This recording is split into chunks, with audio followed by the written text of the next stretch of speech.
Skill development కేసుకు సంబంధించి Chandrababu quash పిటిషన్పై సుప్రీంకోర్టులో విచారణ మంగళవారానికి వాయిదా పడింది. జస్టిస్ అనిరుద్ధ బోస్, జస్టిస్ బేలాయం త్రివేది ధర్మాసనం ఈ కేసు విచారణ చేపట్టగా చంద్రబాబు తరపున లూథ్రా, ప్రభుత్వం తరపున ముకుల్ రోహత్గి వాదనలు వినిపించారు. సెక్షన్ 17A కేంద్రంగా వాదనలు కొనసాగాయి.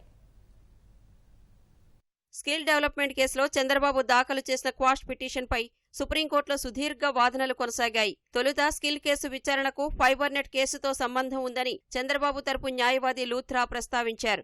మరో కేసులో చంద్రబాబును ఈ నెల 16న ప్రవేశపెట్టేందుకు వారెంట్ తీసుకున్నారన్నారు. కేసులపై కేసులు పెట్టి మమ్మల్ని సర్కస్ ఆడిస్తున్నారంటూ లూథ్రా వ్యాఖ్యానించారు. ఇక్కడ కూడా 17Aను ఛాలెంజ్ చేస్తున్నారా అని లూథ్రాను జస్టిస్ త్రివేది ప్రశ్నించారు. అవును అని సమాధానమిచ్చిన లూథ్రా 17A ప్రతి చోటా వర్తిస్తుందని తెలిపారు. ఎఫ్ఐఆర్ రద్దు చేయాలన్న అంశంపై ఎంసీ గుప్తా కేసును ప్రభుత్వం తరపు న్యాయవాది ముకుల్ రోహత్గి ప్రస్తావించారు. చట్టాన్ని రద్దు చేసినా వెనక్కి తీసుకున్నప్పటికీ నేరం జరిగినప్పటి చట్టమే వర్తిస్తుందని వాదించారు. కొత్త చట్టం అమల్లోకి రాకముందే నేరం జరిగింది కాబట్టి సవరణ చట్టం ఈ కేసుకు వర్తించదన్నారు. అసలు ఎంక్వైరీ విషయంలోనే నిరోధం ఉన్నప్పుడు కేసులు ఎలా ఫైల్ చేస్తారని జస్టిస్ బోస్ ఈ సందర్భంగా ప్రశ్నించారు. పోలీస్ అధికారికి కేసు నమోదు చేసే అధికారమే లేనప్పుడు కేసు ఎలా నమోదు చేస్తారని అడిగారు. స్పందించిన రోహత్గి అధికార విధుల నిర్వహణ ముసుగులో అవినీతికి పాల్పడే పరిస్థితి ఉండకూడదు కదా అని బదులిచ్చారు. అయితే చట్ట సవరణ తర్వాత ఎఫ్ఐఆర్ నమోదు చేశారు, కేసు పాతదే అంటారు, అంతేనా అని జస్టిస్ త్రివేది ప్రశ్నించారు. చట్ట సవరణ ముందు కేసు కాబట్టే 17A వర్తించదని తన వాదనని రోహత్గి పునరుద్ఘాటించారు. 17A అన్నది అవినీతికి రక్షణ కాకూడదన్నారు.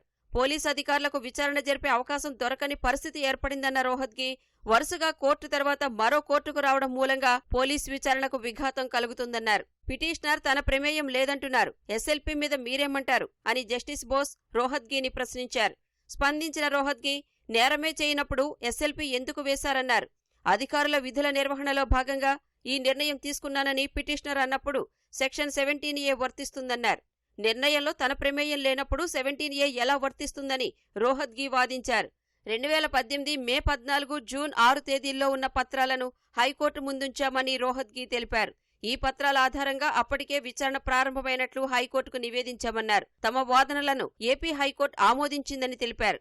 ఈ కేసులో ఒక అజ్ఞాత వేగు ద్వారా ప్రభుత్వానికి సమాచారం వచ్చిందన్న రోహత్గి దాని ఆధారంగా విచారణ ఆరంభమైందన్నారు. హైకోర్టులో దాఖలు చేసిన కౌంటర్ అఫిడవిట్ను సుప్రీంకోర్టు ముందుంచారు.